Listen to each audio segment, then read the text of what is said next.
Hello बच्चों, let's see the question says a chord of a circle is equal to the radius of the circle. Find the angle subtended by the chord on a point on the minor arc and also at a point on the major arc. Question को solve करने से पहले हम इसका basic concept सीखेंगे, इसके according question को solve करेंगे. सॉल्यूशन की कॉन्सेप्ट देखो, ये अगर हमारा कोई सर्किल है, ये कॉर्ड है ए बी, ये सेंटर है और यहाँ पे पर एक पॉइंट हमारा सर्किल पे क्या सी है. तो कॉर्ड जो यहाँ पर एक एंगल सबटेंड करेगी सेंटर पर, और अगर कॉर्ड पॉइंट सी पर एंगल सबटेंड करे, सब रफ डायग्राम है, तो ये अगर एंगल हमारा अल्फा बन रहा है तो सेंटर पर एंगल कितना बनेगा, 2 अल्फा. तो हम इस बेसिक कॉन्सेप्ट का यूज करेंगे. एंड अगर देखो ये हमारा कोई सर्किल है और यहाँ से ये साइक्लिक क्वाड्रिलेटरल बन रहा है, A B C D, A B C D. तो अगर एंगल ए अल्फा है तो इसका जस्ट अपोजिट एंगल यहाँ से क्या मिलेगा, बीटा. और इन दोनों एंगल्स का सम कितना होगा, alpha plus beta equal to 180 degree. तो मतलब देखो यहाँ पर क्या होता है कि साइक्लिक क्वाड्रिलेटरल में अपोजिट एंगल का सम होता है 180 डिग्री के इक्वल. हम इस बेसिक कॉन्सेप्ट का यूज करेंगे, इसके अकॉर्डिंग क्वेश्चन को सॉल्व करेंगे.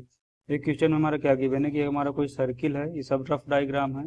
अ chord of a circle equal to the radius of the circle. तो इस सर्किल की अगर हम रेडियस को आर लेट कर लें, तो एक हमारी ये कॉर्ड है ए बी, इसका सेंटर ओ है.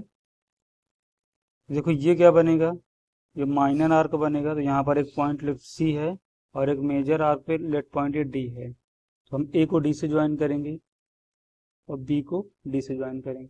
सेम एस सी को भी यहाँ से बी से ज्वाइन करेंगे और ए को सी से ज्वाइन करेंगे. देखो कंस्ट्रक्शन के थ्रू हम ए को ओ से ज्वाइन करेंगे और यहाँ से फिर ओ को बी से भी ज्वाइन करेंगे. तो हमें देखो ये वाला एंगल फाइंड आउट करना है और एंगल ये, हम तो हमें फाइंड आउट क्या करना है, एंगल ए डी बी, ये एंगल फाइंड आउट करना है. और दूसरा एंगल है एंगल ए सी बी. तो देखो ये तो हमारी रेडियस होगी, लेट रेडियस आर है सर्किल की, और कॉर्ड की भी लेंथ कितनी है, आर क्वेश्चन में गिवन है. तो अगर हम यहाँ पर कंसीडर करें triangle O A B, in triangle O A B, अगर ओ ए बी में ट्रायंगल में देखें तो देखो तीनों साइड्स इक्वल हैं, तो क्या बनेगा, equilateral triangle. Then triangle O A B will be equilateral triangle, equilateral triangle.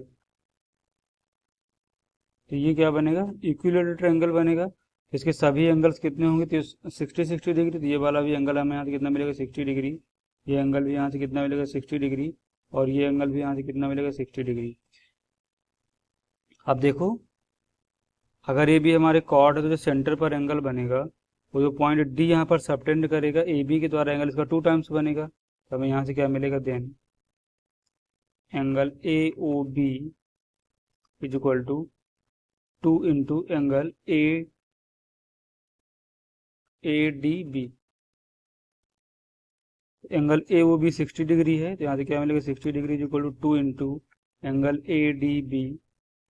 तो यहाँ से हमें कितना मिलेगा, 30 degree is equal to angle A D B. तो एंगल ए डी बी कितना मिलेगा, 30 डिग्री. तो यहाँ से देखो ये कितना मिलेगा हमें, 30 डिग्री. अगर हम अब यहाँ पर कंसिडर करें ए डी बी सी, तो एक साइक्लिक क्वाड्रिलेटरल बनेगा यहाँ से. A D B C, A D B C is a cyclic quadrilateral, is a cyclic quadrilateral.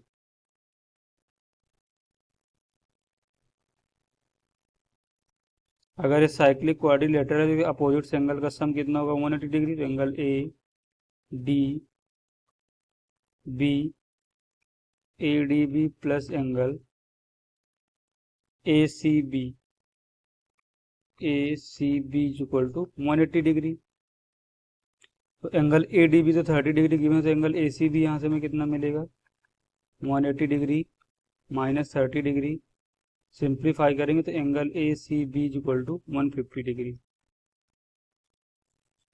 तो देखो, जो हमें क्वेश्चन में क्या फाइंड आउट करना था, माइनर आर्क में जो एंगल बनेगा और एक मेजर आर्क में बनेगा। जो माइनर आर्क में बनेगा वो कितना बनेगा, यहाँ से 150 डिग्री, और जो मेजर आर्क में बनेगा वो 30 डिग्री बनेगा। Hope you understood it well. Best of luck.